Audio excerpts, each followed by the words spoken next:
gente estava gravando mais um podcast para explorar cada vez mais esse assunto. E hoje, quem topou participar junto com a gente é a psiquiatra Thaísa. Tudo bem, gente? Prazer. Meu nome é Thaísa Schenhaut e eu sou médica psiquiatra. Fala um pouquinho da sua história aí. Você quis fazer psiquiatria? Na verdade, na época da escola, minha mãe não me deixou fazer psicologia, que era o que eu queria fazer, e aí eu decidi fazer medicina. E aí, quando eu entrei para medicina, eu entrei para fazer mesmo psiquiatria, e aí fiz psiquiatria e fiz pós em neurociências. Muito maneiro. Legal. A gente se interessa muito por isso, né? Porque acho que é algo que a gente está acompanhando há 2 anos, né? Aí a gente fica super interessado, dopamina e tudo mais, a coisa que mais fala é dopamina. Aí a gente fica me chamando de Mr. Dopamina. Meus engraçadinho. É porque depois da pandemia, né, todo mundo começou a ficar mais interessado por conta de assuntos relacionados à saúde mental, as pessoas passaram a ser mais ansiosas e aí, por conta disso, passaram a estudar sobre. Então, agora tudo é dopamina e serotonina e todo mundo sabe tudo sobre neurociências, o que é ótimo. Mas aí, aumentou muito os pacientes depois da pandemia? Muito. As pessoas realmente ficaram muito adoecidas. Na verdade, elas já estavam adoecidas, mas muita gente piorou com o isolamento social.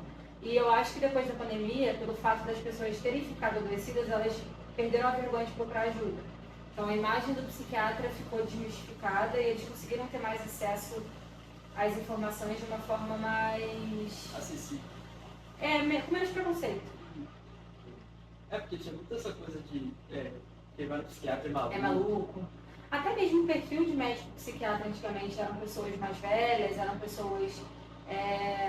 quem fazia medicina e depois queria fazer psiquiatria eram bem menos pessoas do que se tem hoje em dia. Hoje em dia, muito mais gente quer ser psiquiatra do que quando eu fiz psiquiatria, por exemplo, o que também é muito bom, porque tem muita gente precisando de ajuda. Sim, com certeza.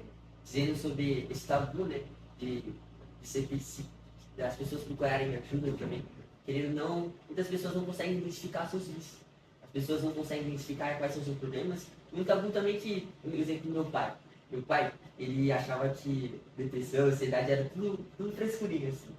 Aí depois, no momento que a pessoa passa pelo processo, tipo, cara, isso é realmente algo realmente sério.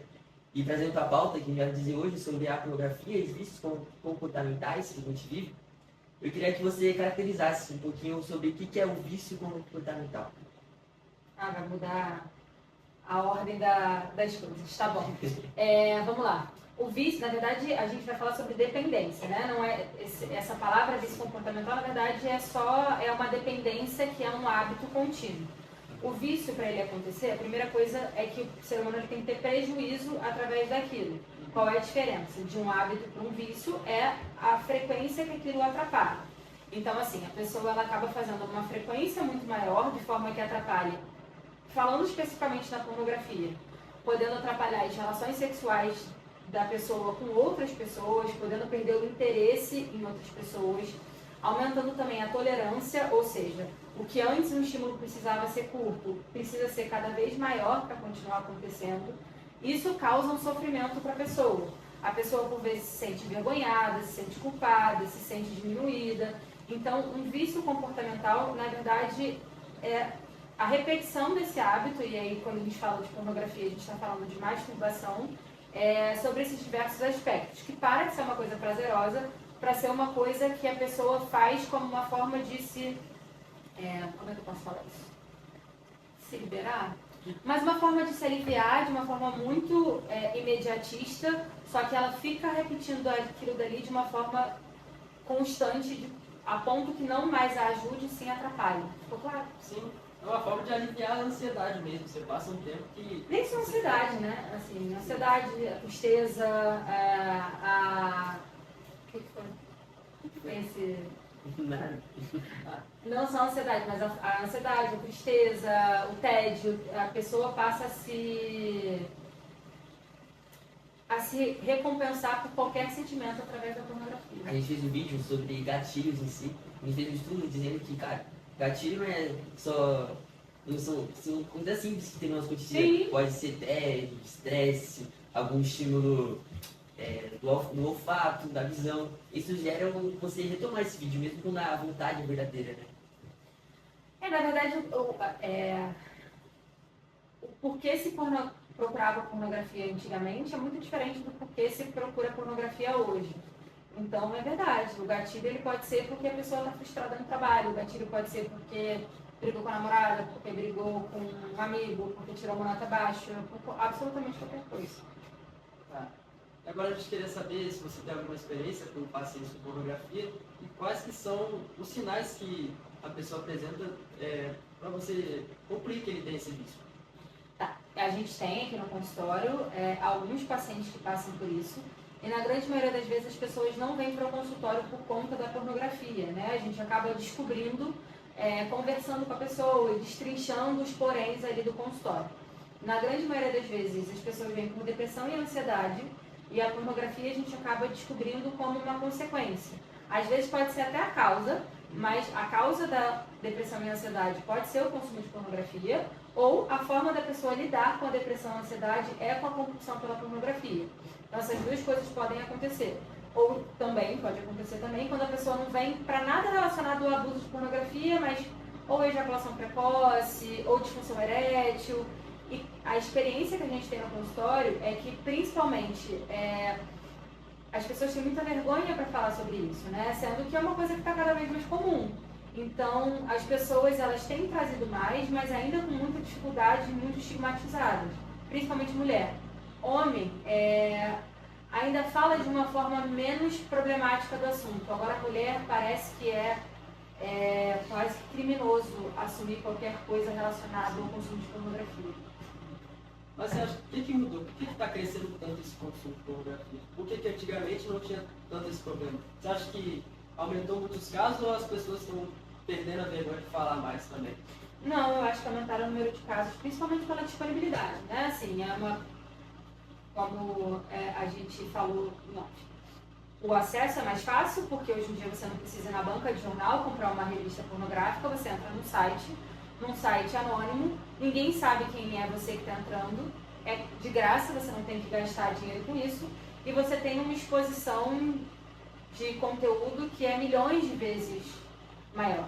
Antigamente, provavelmente não na época de vocês, as pessoas não tinham um consumo na internet, mas elas tinham a disponibilidade num programa de TV a partir de determinada hora. Só podia consumir a pornografia. Vocês sabiam disso? Isso é da... Não, eu não sabia. Não? Eu sabia. Você tá falando sério? Não, tô falando. Ah, tá. No Multishow só passava pornografia depois de meia-noite e era a hora que as pessoas, os adolescentes, consumiam pornografia depois de meia-noite. Hoje não existe mais isso. As pessoas podem consumir a pornografia a hora que for, no site que for, sendo menor de idade ou não, porque não existe o controle do acesso de quem faz ou não, pelo menos não regulados no Brasil. Então, e aí o consumo porque cada vez mais, de uma forma geral, está mais fácil de consumir e porque a gente quer prazeres imediatos a todo custo. Então, a pornografia nada mais é do que um prazer imediato e de graça, por essas duas coisas. Eu estava fazendo um estudo, né? Que eu estava escrevendo meu livro e tudo mais. Tem um capítulo que fala como a mídia ele consegue moldar a nossa visão sobre a sexualidade feminina, principalmente.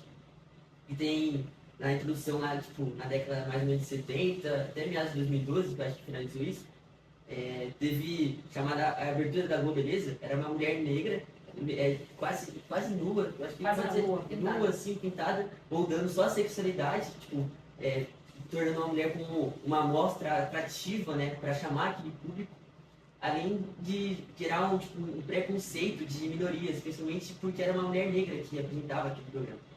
Mas voltando, como você tinha dito, a pornografia servia como uma causa, uma consequência da ansiedade que as pessoas procuravam ser por isso. Quais são os sinais clínicos ou comportamentos que revelavam esse tipo de uso da pornografia? Ótima pergunta. Quais são os sintomas que a pessoa apresenta no consultório para estar aqui? A gente pode começar respondendo sobre... vamos lá, como é que as pessoas chegam aqui no consultório? Eu vou dar um exemplo de como as pessoas chegam. As pessoas chegam normalmente se sentindo fracassadas porque não estão conseguindo ter relações sexuais. Então os homens chegam aqui dizendo que toda vez que eles vão chegar na hora H, não tem o interesse. Isso pode acontecer por diversos motivos. Um deles é porque a pornografia idealiza o comportamento sexual, que na vida real não é o que acontece na pornografia. E até mesmo do ponto de vista tátil, a masturbação com a mão faz com que a sensação que a pessoa condiciona a ter prazer com a mão é diferente de uma mucosa vaginal, anal ou oral. Então, na grande maioria das vezes, o homem chega, eu estou falando do homem porque o homem é o mais fácil de chegar, mas isso também pode ser por conta do leite. Dizendo que não consegue ter prazer por conta disso, que está se sentindo muito envergonhado, porque está se sentindo menos viril de alguma forma, com uma baixa autoestima, se sentindo fracassado, se sentindo perdedor. E aí começam as outras coisas, com vergonha, às vezes, de sair de casa, com vergonha dos atos que faz, e aí voltam as coisas, a ansiedade, a depressão, entre várias outras questões.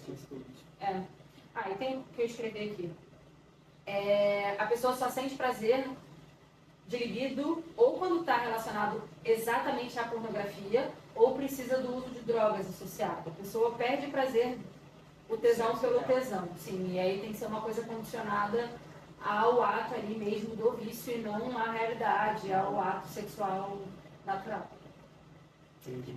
É engraçado também que eu vi um estudo que como a pornografia chegou no público cada vez mais jovem, ele utiliza a pornografia como uma educação sexual, como vendo aquela idealização do que é o sexo, começar a dizer, tipo, cara, será que eu vejo, é a única maneira que eu vejo o sexo, é isso? Então talvez na realidade seja isso, mas não é. Sim. É uma maneira cada vez mais dopaminérgica, né? Cada vez mais prazerosa, de uma maneira idealizada, trazendo ao consumidor cada vez mais esse vício.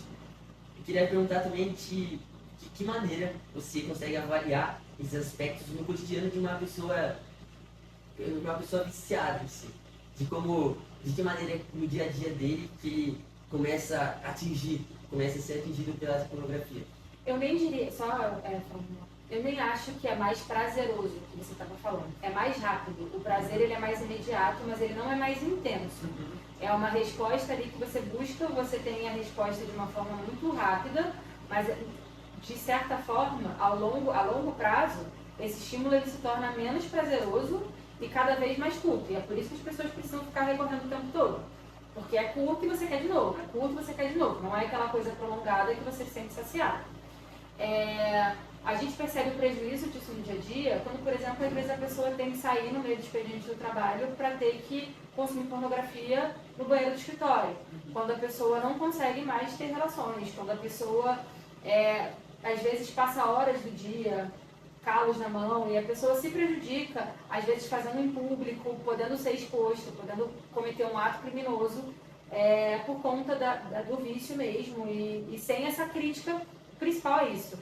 Como é uma coisa que está muito entranhada na nossa sociedade, como a gente não tem como a gente não fala sobre isso igual a gente está falando aqui, é tudo muito normalizado. Então, na grande maioria das vezes, as pessoas não têm noção que estão doentes quando, na verdade, estão muito adoecidos. Um dos indicativos de gravidade é justamente a pessoa não ter noção de que está muito doente. Responde isso também? Sim.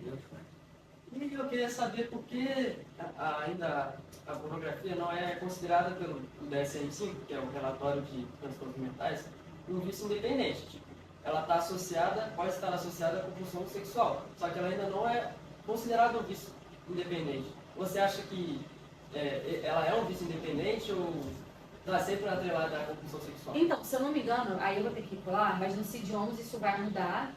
Não sei se vocês chegaram a ver. O CID-11 tem esses... porque o CID-11 é bem mais novo, né? Mas no CID-11 a gente tem o 6C72, que é o transtorno de comportamento sexual compulsivo.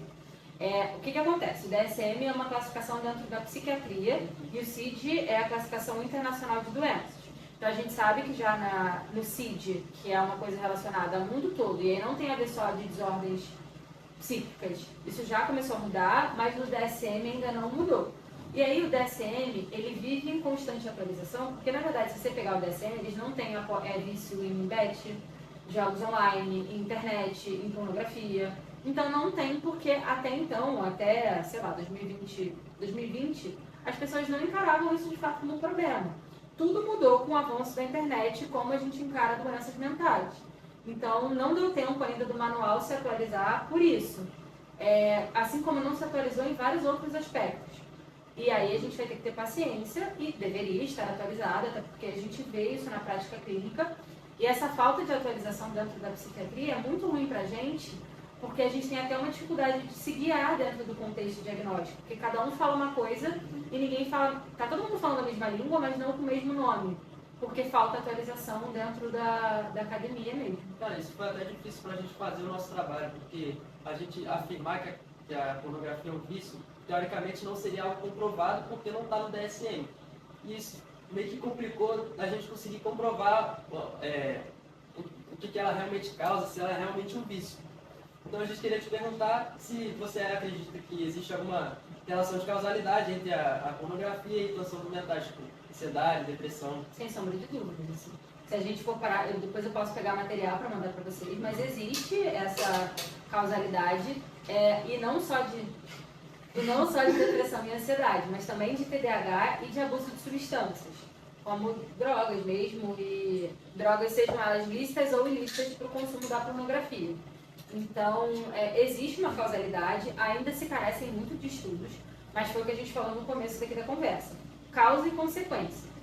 Fora disso, assim, a gente sabe que a ativação do sistema límbico de recompensa é muito parecido da pornografia com o uso de droga. Então, a gente só não tem o CID para isso, mas a gente sabe que a via de ativação é muito parecida. Sim. E relatando sobre esses relatos seus, e qual que é a abordagem terapêutica que você utiliza hoje para os seus pacientes que têm esse problema? Tá, primeira coisa, terapia. E aí existem vários tipos de terapia, e aí a gente sabe que existe eu acho que não é DBT não, é a terapia... TCC? Não é TCC, é a aceitação e compromisso. Existe o TCC, que é uma terapia muito usada, e a terapia de aceitação e compromisso, que a primeira coisa de todas é o paciente se responsabilizar pelo próprio problema e identificar. Enquanto a gente não entender a gravidade da situação, a gente não vai sair do lugar. Primeira coisa é isso, e aí depois a gente vai entender se o paciente consegue ficar sem o consumo. E além disso, a gente pode medicar. A gente sabe que existem algumas medicações que podem ajudar dentro desse contexto de consumo exagerado para ajudar a reduzir. E não ironicamente, é o que a gente também usa quando vai prescrever para um paciente dependente químico. Então, para a gente tentar controlar os impulsos desse paciente, de se expor a essa situação adoecida, terapia, medicação. Você considera que essa carência de estudos e intervenções sobre esse problema atinge na maneira que você molda esse relacionamento com o paciente, consegue auxiliar essa ajuda? Totalmente, né? Porque enquanto a gente não tem estudo, a gente não consegue fazer uma medicação específica. E como a psiquiatria foi muito estigmatizada por muitos anos, foi muito relegada a necessidade de tratamento psiquiátrico pela grande maioria das medicações. Por mais que a gente esteja falando sobre psiquiatria e tenha essa conversa super legal, a gente ainda está atrasado dentro do arsenal terapêutico para tratar esses pacientes. Dentro da psiquiatria, a gente não tem consensos como a gente tem na cardiologia, como a gente tem na neurologia, justamente por esse atraso que a psiquiatria sofreu de estigma. Então, se a gente não sabe diretriz sobre isso, se não tem remédio sobre isso, tudo é muito mais vagaroso. Não deveria ser, mas é. Então, na sua perspectiva, você acha que isso é um problema de saúde pública? Com certeza. Com certeza. Tá bom, agora a gente queria direcionar mais para o que realmente acontece no cérebro quando a pessoa está usando pornografia. Então, quais processos do sistema de recompensa estão envolvidos nesse consumo? Aí eu vou precisar com certeza checar. Cara, isso na verdade é o que acontece entre todo e qualquer vício, né? Tá, vamos lá. Você tem a necessidade de liberação de estímulo. O seu prazer, ele é recebido através da dopamina. A dopamina é o que recebe, que você sente a sensação de prazer. A dopamina, ela não é liberada só no sexo, ela é liberada em qualquer atividade, seja ela, você tá perto de alguém que você ama, você pós-atividade física, depois que você tirou uma nota boa. A dopamina é relacionada, de certa forma, à sensação de prazer e bem-estar. A diferença é que quando você termina o ato sexual, você tem uma grande liberação de dopamina dentro lá do seu núcleo accumbens, que é uma parte da sua região cerebral. E aí, acaba que o seu cérebro ele começa a ficar tolerante a essa dopamina. Então, se antes o seu cérebro ficava satisfeito com aí eu vou usar a unidade de medida, ficava com uma moléculazinha de dopamina, agora ele precisa de 5 moléculas de dopamina para começar a se sentir bem. Então, cada vez mais você vai atrás desse consumo para ter essas 5 moléculas que depois viram 7, que viram 10, que viram e o seu sistema límbico ele fica mais resistente a essa sensação, a esse sentido relacionado ao neurotransmissor. É assim que acontece com qualquer vício também, principalmente substância, que aquela pessoa tem que sempre estar aumentando a dose, porque os receptores ficam, os receptores do neurotransmissor, a dopamina, ficam resistentes, né? Isso, eles Então, ficam, sim, eles cada vez perdem mais esse você sentido. precisa de mais para ter a mesma sensação de antes. Né? E também a gente sabe que, por conta disso, também tem ação no córtex pré-frontal, que é tipo um guardião que fica no seu cérebro dizendo isso aqui você pode fazer, isso aqui você não pode fazer. Essa exposição crônica acaba alterando como o seu córtex pré-frontal entende algumas situações.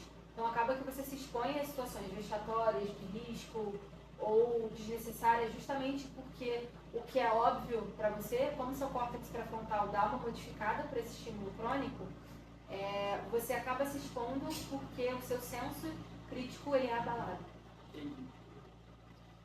Qual que é o real potencial aditivo da pornografia?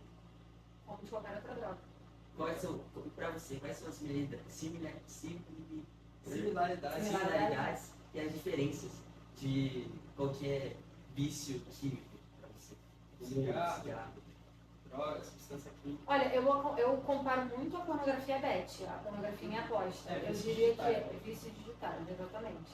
Eles estão, inclusive, no mesmo lugar. Assim, Eles se assemelham muito. Eu acho que a diferença entre eles, na verdade, não é uma diferença neuroquímica, é uma diferença de como é exposto e como a coisa é recebida socialmente. Ela não é necessariamente a forma como seu corpo processa a bioquímica. Pelo menos eu não tenho conhecimento disso e pode ser que eu esteja errada a respeito.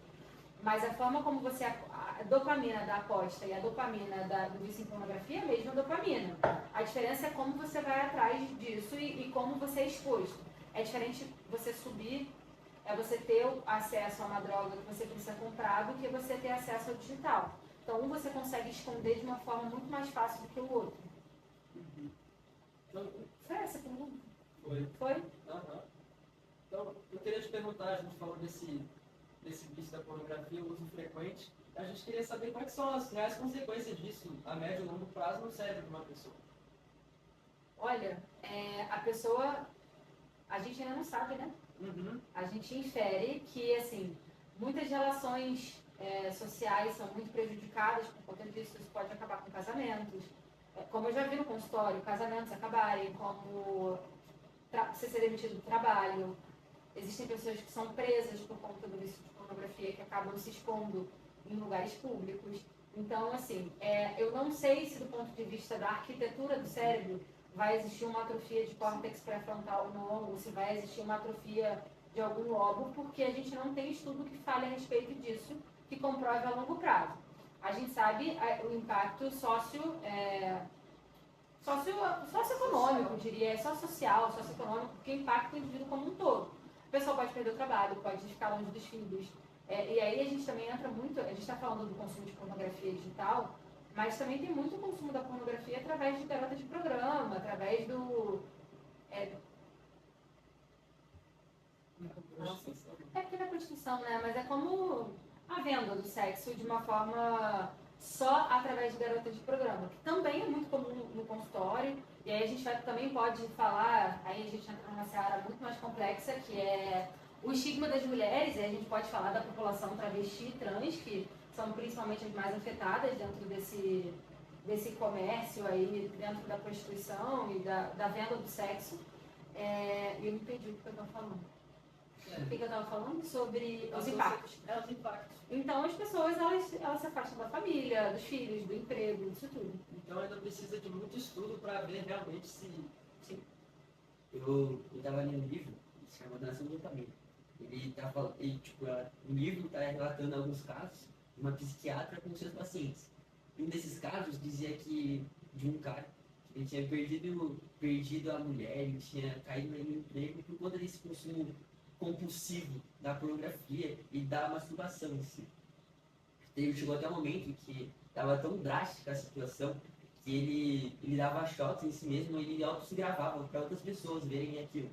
E com isso, quando a mulher dele descobriu a situação que ele estava, a mulher dele disse, cara, não consigo, não dá pra gente seguir dessa maneira. Você escolhe a pornografia, a masturbação, ou você escolhe. Você escolhe nossos pensamentos, nossos filhos.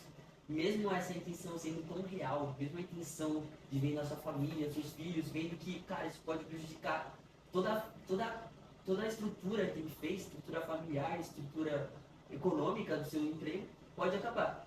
Mesmo tendo essas consequências, ele dizia que ele tinha uma máquina, né, que meio que masturbava para ele. Ele pegava, ele destruía a máquina, em menos de uma semana ele reconstruía, porque ele não conseguia viver sem aquilo.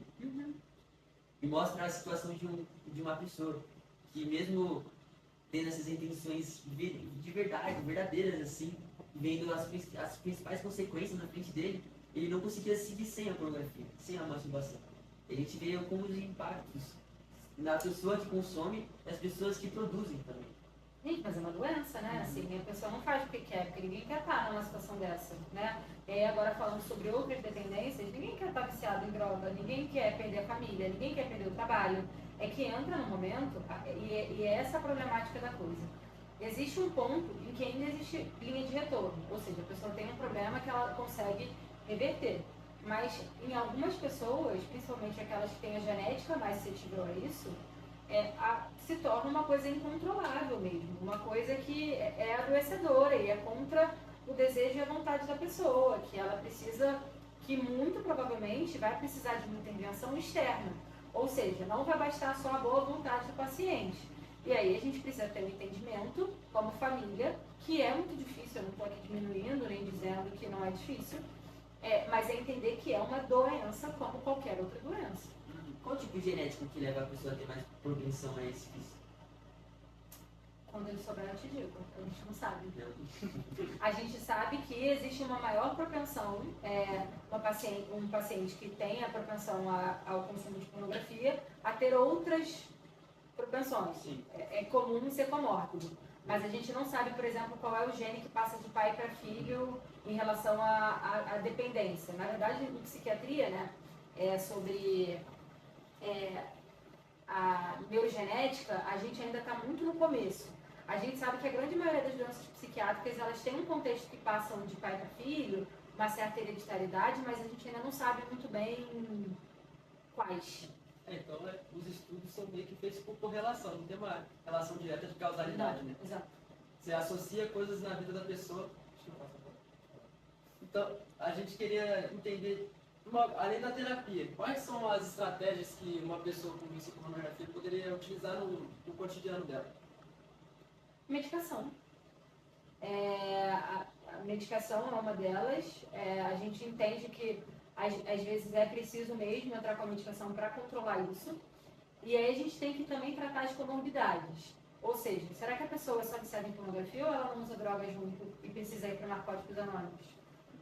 Grupos de apoio, eles são muito funcionais dentro desses processos. Então, conversar com outras pessoas que passam por problemas semelhantes. E aí é tentar não viver a vida para aquilo. Então, tentar sair mais de casa, tentar fazer outras coisas, não é fácil, mas principalmente fazer a partilha com outras pessoas, igual a gente tem dentro do Alcoólicos Anônimos, Narcóticos Anônimos e a medicação. Então, a gente estava conversando com o Dr. Marcelo, no outro podcast, e ele falou que você pode substituir alguns hábitos por outros e conseguir ativar o sistema de recompensa do mesmo jeito. Não do mesmo jeito, mas conseguir substituir um hábito ruim, um vício, por um hábito saudável. Eu tenho um exemplo de um cara que é um influencer, que é um neurocientista, o Wesley. Ele basicamente era viciado em cigarro, só que ele gostava muito de corrida. E quando ele começou a correr, cada vez mais que ele corria, menos ele utilizava o cigarro. E a partir do momento que o cigarro começou a atrapalhar o desempenho dele na corrida, ele queria melhorar a corrida cada vez mais e ele parou de usar o cigarro. Sim. Um bom estilo de vida, né? Uma alimentação saudável, você dormir bem, fazer uma boa prática de atividade física, uma boa qualidade de vida tende a diminuir a necessidade dessa dopamina imediata, assim, dessa busca desesperada. É claro que nem sempre só correr vai conseguir. Nem sempre a gente consegue fazer essa conversão de um vício no outro, Porque a ideia é que, na verdade, a gente não seja viciado em nada, é que a gente tenha o controle sobre tudo e nada tem controle sobre a gente, que a gente escolha o que a gente faça e deixe de fazer. E aí foi o que você falou, é transformar um hábito ruim num hábito bom, mas não de uma forma de vício, e sim numa coisa que você pode escolher quando fazer. Entendi. Queria saber um pouquinho mais sobre quais são os principais remédios que você utiliza para a medicação dos seus pacientes e como que ele molda no nosso cérebro. A gente usa naltrexona e o topiramato, que são as principais medicações. A ideia deles é basicamente controlar impulso. Então, ele tenta funcionar no seu cérebro para impedir que você aja de uma forma tão impulsiva e tenha que buscar isso de forma sempre recorrente. É complicado, né? Que na geração que a gente está, a gente tem um conceito que a gente fala que a gente é muito mimados por dopamina. Sim. Né? Que tudo é muito fácil, como você tinha dito, né? Uma pessoa que já tem o vício tem propensão a ter outros vícios, né? Sim. A gente vê uma geração que está viciada em redes sociais, viciadas em bets, em pornografia, que as pessoas tentam recorrer a não sentir sofrimento. Sim. E querendo ou não, até a parte nossa neurológica tem uma chamada, né, balança do prazer e sofrimento, né? E querendo ou não, o nosso corpo equilibra. Quando a gente tem um autoestímulo, também a gente tem um autoestímulo de prazer, a gente tem outro estímulo para equilibrar essa balança, né? É que a gente tem que entender que na vida a gente vai ter que passar pelas coisas, né? A gente não vai estar feliz o tempo todo. E essa mídia digital, a gente tende a achar que vai estar sempre tudo muito bem o tempo todo. Então a gente acha que a gente tem que estar bem recompensado o tempo todo, de uma forma sendo feliz o tempo todo. E a gente não tolera sofrimento. Então a gente não tolera estar sem receber dopamina. Justamente por essa exposição o tempo todo a 1 milhão de coisas ao mesmo tempo. Você abre o TikTok, está a pessoa viajando. Você abre o Instagram, a pessoa está na piscina enquanto você está trabalhando num dia de sol. E aí você fica se comparando o tempo todo para ter alguma coisa feliz. Com certeza. E como a gente se conscientizou sobre alguns temas, sobre a neurociência, né, que ficou mais discutida no momento, as indústrias também começaram a utilizar de estímulos neurais, né, para fazer cada vez mais o consumo. Eu queria saber quais são os principais fatores psicológicos, sociais e tecnológicos que tornam a pornografia tão atrativa para a grande parte da população. Tá. Porque ela... Fatores psicológicos, vamos lá. Principalmente solidão, isolamento social e já um contexto psiquiátrico anterior, como depressão e ansiedade. Por que é tão atrativo? Porque é fácil de você entrar, então basta você ter um celular e a internet, porque é de graça e porque é anônimo. Então a pessoa não paga para entrar e a pessoa tem aquilo o tempo todo e ninguém sabe o que ela está fazendo. Então é muito confortável, você tem que estar ali no seu quarto com o celular e uma tela internet e ninguém sabe o que vai acontecer. Você está se sentindo sozinho, você está ansioso e aí você busca isso para se satisfazer.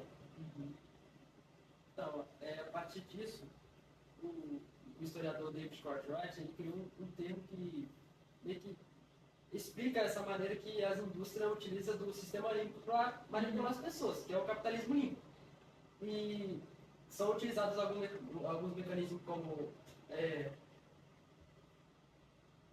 a rolagem infinita, o design de hábitos e a análise massiva de dados. A gente queria saber, na sua opinião, assim como ocorreu com a indústria cultural do tabaco no passado, esses mecanismos deveriam ser regulados ou até mesmo criminalizados? Criminalizado, acredito que não, mas regulado sim. A gente sabe que o desenvolvimento do córtex pré-frontal, que é justamente do discernimento, ele termina de ser feito depois dos 21 anos. Então, se eu não me engano, em Londres, já começaram a regulação, inclusive, da internet, de forma de saber qual é o conteúdo que você está consumindo através de podcast, de uma forma que você precisa verificar a sua identidade cada vez que você vai entrar num site. Então, criminalizado não, porque não é um crime, mas, de fato, a pessoa, primeiro, a gente precisa conscientizar as pessoas e a gente precisa trazer a temática assim, de ponto que a pessoa que tem acesso a isso consiga ter o discernimento do que ela está fazendo. Então, teoricamente, não poderia ter o acesso de jeito nenhum por menores de 21 anos. E tem essa questão do cigarro, que antigamente a indústria cultural meio que condicionava as pessoas ao consumo de cigarro. Por exemplo, o filme Clube da Luta, todo mundo queria ser igual ao Brad Pitt, fumando cigarro, e isso mudou muito. Eu acho que no Brasil foi muito eficiente essa mudança da indústria cultural. Porque hoje em dia, por exemplo, uma pessoa que fuma não é um cara mais, pô, cara maneiro. Sim. É um cara... Mentira que a geração de vocês está voltando a fumar. Mas no geral. Não é cigarro, não é tabaco. No geral, as pessoas. Que é tão ruim quanto. É tão ruim quanto. Mas sim, a gente vai muito de acordo com o que a mídia quer que a gente vá, né? Assim, e aí antes era muito romantizada essa questão do cigarro e a gente teve a campanha de conscientização de forma que hoje a minha geração é cafonérrimo fumar qualquer tipo de coisa.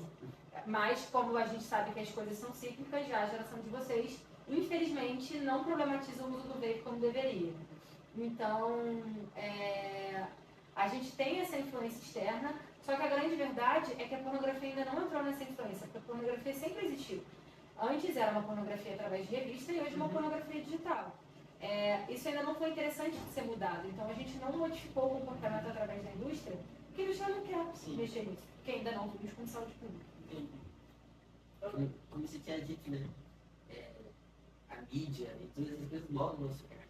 Porque não, mesmo quando a pessoa, a gente que é jovem, a gente não, às vezes não nem tem interesse sobre isso, mas como é algo muito dito por nossos amigos, por qualquer outro parente, né, externo, começar a normalizar isso, citando o filme, né, como o Tomás tinha dito. Tem um filme lá do Globo de Wall Street, lá que tipo, tem um momento que lá o ator principal, não sei se o cara, Leonardo DiCaprio chega lá ele tava trabalhando, né, e tudo mais, aí ele tá trabalhando numa bolsa de valores, né, aí tem um momento que ele chega assim lá pro chefão, um cara mais tal, né, e fala assim, quantas vezes você bate no chão? Que eu bato 3, ó, ok. Mostrando que, tipo, mano, é algo já normalizado, né, a utilização da masturbação. E você vai ver estudos, tem vários posts que dizem que, tipo, a masturbação é algo que deve ser feita, é algo que deve ser normalizado, porque é algo que você explora seu corpo. O que você acha sobre isso? Você acha que a masturbação é algo saudável? É algo que a gente deve fazer? Mas não é, né? Assim, não sei se essa é a resposta que vocês estavam... A grande verdade... Oi? Existem vários contextos aqui que não tem como a gente entrar, que é o contexto religioso, que é o contexto social, e que cada um vai interpretar de um jeito. E aí, como eu falei, a coisa é um vício quando se torna um sofrimento. O prazer sexual pode ser descoberto por cada um de uma forma diferente. Então, a masturbação não é o problema. A questão é a intensidade, a frequência e o contexto daquela pessoa. Só porque a pessoa se masturba não quer dizer que ela está fazendo nada de errado. Faz parte do descobrimento do prazer e do corpo.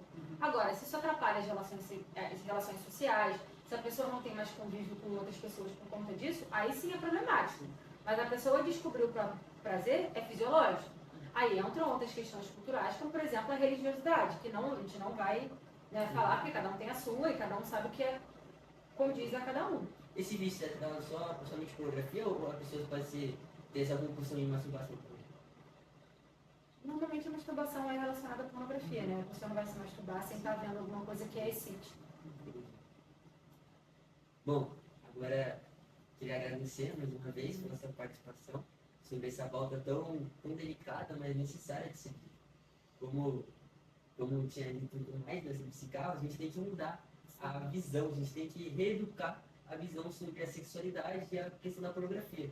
Porque isso não só atinge o consumidor, mas atinge aquelas pessoas que são vistas. A objetificação da mulher, a objetificação de mulheres e homens, sabe? Principalmente da mulher, claro, como um objeto atrativo, sabe? Um objeto atrativo para o consumo, para a visualização. E ele vê isso nas redes sociais.